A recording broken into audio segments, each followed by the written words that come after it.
As far as I understood Mr. Hitchens' last speech, now he did make some remarks about the theory of evolution, which at least insinuated that this was somehow incompatible with theism.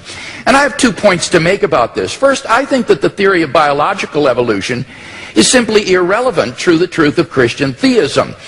Genesis 1 admits all manner of different interpretations, and one is by no means committed to six-day creationism. Howard Van Til, who is a professor at Calvin College, writes, "Is the concept of special creation required of all persons who trust in the Creator God of Scripture? Most Christians in my acquaintance who are engaged with either scientific or biblical scholarship have concluded that the special creationist picture of the world's formation is not a necessary component of Christian belief.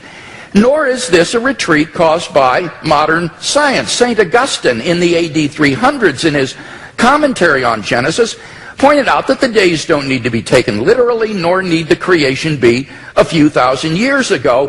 Indeed, he suggested that God made the world with certain special potencies that would gradually unfold over time and develop. This interpretation came 1,500 years before Darwin, so that it is not a forced retreat in the face of modern science. So any doubts that I would have about the theory of biological evolution would be not biblical, but rather scientific. Namely, what it imagines is fantastically improbable.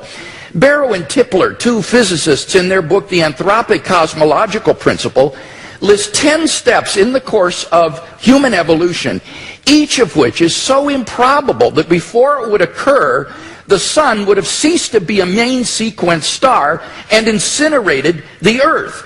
And they calculate the probability of the evolution of the human genome to be somewhere between 4 to the negative 180th power to the 110,000th power, and 4 to the negative 360th power to the 110,000th power.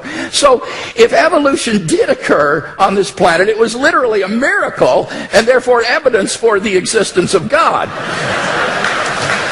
So I don't think this is an argument for atheism. Quite the contrary. It really provides good grounds for thinking that God superintended the process of biological development.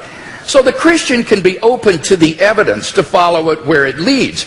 By contrast, as Alvin Plantinga has said, for the naturalist, evolution is the only game in town. No matter how fantastic the odds, no matter how improbable, it's got to be true, because there is no intelligent creator and designer. So in one sense, you've got to feel a little sorry for the atheist. He can't really follow the evidence where it leads. His presuppositions determine the outcome. By contrast, if there is a fine-tuner and creator of the universe, then already in the initial conditions of the Big Bang, you have an elaborately designed universe that permits the evolution and existence of intelligent life. And I think evolution simply layers on more improbability.